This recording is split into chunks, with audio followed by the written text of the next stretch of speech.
আজকে একটি জরুরি বিষয় নিয়ে আপনাদের সাথে কথা বলবো।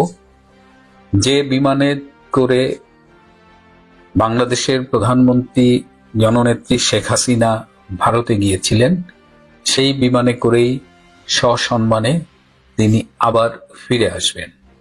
যদিও অনেকেই চায় না তিনি ফিরে আসুক, তারা চায় শেখ হাসিনার অবর্তমানে প্রয়োজনে বাংলাদেশ আওয়ামী লীগকে নিষিদ্ধ ঘোষণা করে তারা একটা নিজেদের মতো পাতানো নির্বাচনের মাধ্যমে ক্ষমতার সিংহাসনে আরোহণ করতে চান।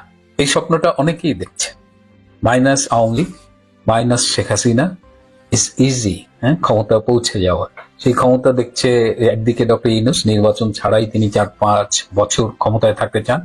এটা তার যে সাগরেদ আছে এনসিপি, ন্যাশনাল সিটিজেন্স পার্টি, তারা প্রায় দেখবেন একদিকে ইউনূস যখন চাপে পড়ে তখন ডিসেম্বরে ইলেকশন করে, আর যে একটু চাপটা রিল্যাক্স হয় তখনই দেখবেন এনসিপির বিভিন্ন শিশু নেতারা লাফালাফি শুরু করে দিচ্ছে, 5 বছর থাকবে, 4 বছর থাকবে, যে যার মতো থাকতে চাইছে। কারণ ক্ষমতার স্বাদ, বাক একবার মানুষের স্বাদ পেয়ে গেছে, তাকে কে ঠেকায়? কোথায় সংস্কার, কোথায় বৈষম্য বিরোধী মুভমেন্ট, সব ক্ষমতায় এসে বিলীন হয়ে গেছে। এখন শেখ হাসিনা ফিরে আসবেন, এটা মোটামুটি নিশ্চিত। শেখ হাসিনা ফিরে আসলে তিনি কোথায় থাকবেন সেটা নিয়ে একটা আলোচনা ছিল। প্রথমে ধারণা করা ছিল তিনি গোপালগঞ্জ বা টুঙ্গিপাড়া থাকবেন, কিন্তু গোপালগঞ্জ বা টুঙ্গিপাড়ায় তার সিকিউরিটি রিস্ক, যে নিরাপত্তার ঝুঁকি, সেটা থেকেই যাচ্ছে। সুতরাং আরো বেশি সিকিউর জায়গা তার জন্য খোঁজা হচ্ছে এবং ঢাকায় মোটামুটি নিশ্চিত তিনি কোথায় থাকবেন এবং তিনি ফিরে এলে সেই সিকিউর জায়গাতেই থাকবেন। শেখ হাসিনা ফিরবেন, এটা মোটামুটি নিশ্চিত। কিন্তু যে শেখ হাসিনাকে আমরা চিনি, গত সরকারের আমলে যে শেখ হাসিনাকে আমরা দেখেছি, যে দলের সাধারণ সম্পাদক ছিলেন ওবায়দুল কাদের, যেখানে বিভিন্ন সিন্ডিকেট ক্ষমতার ভেতরে কলকাঠি নেড়েছে, সেই শেখ হাসিনা কিন্তু আর ফিরছেন না। আমরা সম্পূর্ণ নতুন এক শেখ হাসিনাকে ফিরে পাব। যে শেখ হাসিনা ফিরবেন, তিনি অনেকে বলেন যে ভয়ঙ্কর ভাবেই ফিরবেন। এই ভয়ঙ্করটা আমি পজিটিভ অর্থে বলতে চাই, যে তিনি আসলেই ভয়ঙ্কর ভাবে ফিরবেন। তিনি দলীয় যে নমিনেশন দেবেন পরবর্তী নির্বাচনে, সেই নমিনেশনটা দেখবার মতো হবে। রাজনীতির পোড় খাওয়া, জনপ্রিয়, সৎ, তিনি এরকম একটা নেতৃত্ব বাছাই করছেন। বাংলাদেশের রাজনীতির কনটেক্সটে জয়লাভের সম্ভাবনাকে মাথায় রেখে তিনি রাজনীতির সৎ, মেধাবী নেতাদের এবার মনোনয়ন দেবেন। এটি নিয়ে তিনি কিন্তু হোমওয়ার্ক প্রায় করেই ফেলেছেন। এই যে তিনি এখন ভারতে আছেন, দিল্লি আছেন, তিনি কিন্তু খুব ব্যস্ত সময় কাটান।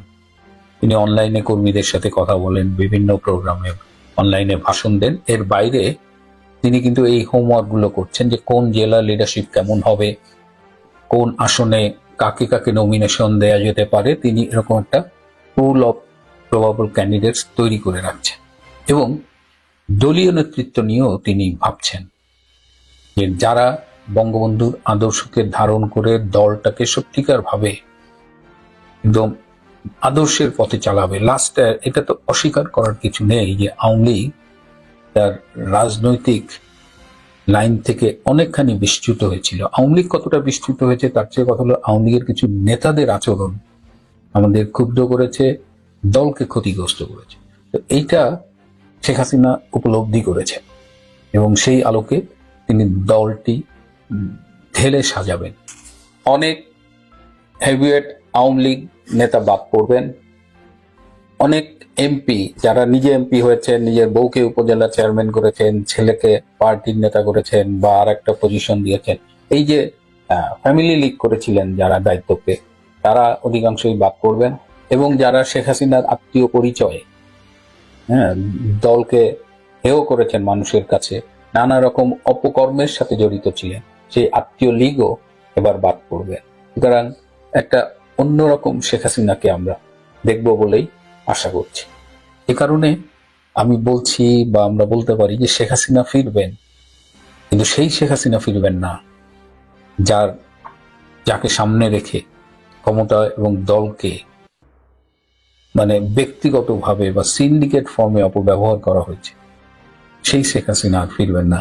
এবার শেখ হাসিনা ফিরবেন সেই প্রকৃত শেখ হাসিনা যাকে আমরা চিনি, বঙ্গবন্ধুর কন্যা শেখ হাসিনা, জননেত্রী শেখ হাসিনা এবং সৎ ও আদর্শের নেতা শেখ হাসিনা। তিনি ফিরবেন এবং তার নেতৃত্বেই বাংলাদেশ আবার তার এই মুহূর্তে যে পথচ্যুতি সেখান থেকে আবার সে পথে ফিরে আসবে, উন্নয়ন যাত্রায় ফিরে আসবে। এবং ডক্টর ইউনূস এই যে ষড়যন্ত্র করছে, চক্রান্ত করছে, দেশ ধ্বংসের একটা ঠিকাদারি নিয়ে নেমেছে, সেটা খুব তাড়াতাড়ি বন্ধ হয়ে যাবে। আমাদের এই গোয়েবলস গুলো, বাংলার গোয়েবলস গুলোর একটু মানে হিটলারের গোয়েবলস এর তুলনায় একেবারে মানে ঝামেলা আছে মাথায়, মানে প্রপার ইন্টেলেকচুয়াল যা বলতে আমরা যা বুঝি সেই জায়গাটায় তারা নেই। কোনো একটা ঘটনা ঘটলে কেন ঘটলো কার্যকারণ তারা দেখে না, তারা একটা সুপারফিশিয়ালি আপনাকে দেখায়। ইউটিউবে তারা সুপারফিশিয়ালি দেখায় এবং এমন ভাবে দেখায় যেটা আপনার পক্ষে যায়, কিন্তু তারা কখনো কার্যকারণ বিশ্লেষণ করে না। এবারের ঈদ নিয়ে তারা এমন একটা উচ্ছ্বাস তৈরি করেছে ইউটিউবে, বিভিন্ন সামাজিক যোগাযোগ মাধ্যমে, যে এবারের ঈদের মতো দ্রব্যমূল্য আর কখনোই নিয়ন্ত্রণে থাকেনি। এবং এই উচ্ছ্বাসটার মূল কারণ হলো এবার কিছু সবজির দাম কম ছিল, যেটা আগে এতটা ছিল না। আচ্ছা, সবজির দাম মার্চ মাসে কেন কম থাকে বলেন তো? ফেব্রুয়ারি মাসে কেন আরো কম থাকে বলেন তো? এর কারণ যে আমাদের সবজিগুলো অধিকাংশ উৎপাদিত হয় মূলত শীতকালে, এবং শীতকালে যখন উৎপাদিত হয় স্বভাবতই এর দাম কম থাকে, যার ইম্প্যাক্টটা বা ইফেক্টটা আমরা ফেব্রুয়ারি মার্চ মাসে দেখি। এই যে এবার রোজায় যে সবজির দাম কম ছিল, এটা হলো যে উৎপন্ন হয়েছে এবং এটা খুব স্বাভাবিক একটা ফেনোমেনা। এইটার কৃতিত্ব দেখলাম আমাদের বাংলা গোয়েবলস গুলোকে, এই ইনুসের চামচাগুলোকে দেখলাম যে এইটার কৃতিত্ব এই সিজনাল ভ্যারিয়েশনের কারণে যে প্রাইস কম, সেটার কৃতিত্ব তারা ইনুসকে দেওয়ার জন্য উঠে পড়ে লেগেছে। আচ্ছা, সব সবজির দাম কম ছিল? 4টা লেবুর দাম তাহলে কেন 100 টাকা ছিল? শশার কেজি কেন 100 টাকা উঠলো? লাউ কেন 80 টাকা? সয়াবিন তেলের দামে এবার একটু আসি। রমজানের শুরুতে কিন্তু সয়াবিন তেল মার্কেট থেকে টোটাল হাওয়া হয়ে গেছিল। পরে এটা যখন ফিরছে, ব্যবসায়ীরা 20 টাকা দাম বাড়াতে চেয়েছিল পার লিটার, তো আলটিমেটলি অ্যাটলিস্ট 8 টাকা বেশি দামে পার লিটার বিক্রি হয়েছে। চালের দামের খবর কি? চালের কেজি যেটা একদম মিনিমাম 60 টাকা 65 টাকা, সেটাও 85 টাকায় উঠেছে, 90 95 100 টাকার কাছাকাছি উঠেছে, যেটা কম পক্ষে কেজি প্রতি 20 টাকা বেড়েছে। অথচ দুবাই একটা চাল আমদানিকারক দেশ, দুবাইয়ে কোনো ধান টান চাল হয় না। দুবাইয়ে গত বছর 10 কেজি চালের দাম ছিল 36.5 দিরহাম। এবার দুবাইয়ে সেই চালের দাম 10 কেজির দাম 24.5 দিরহাম, 12 দিরহাম কমেছে 10 কেজিতে। ওয়ারাজ বাংলাদেশে এই চালের দামটা অনেক বেড়েছে।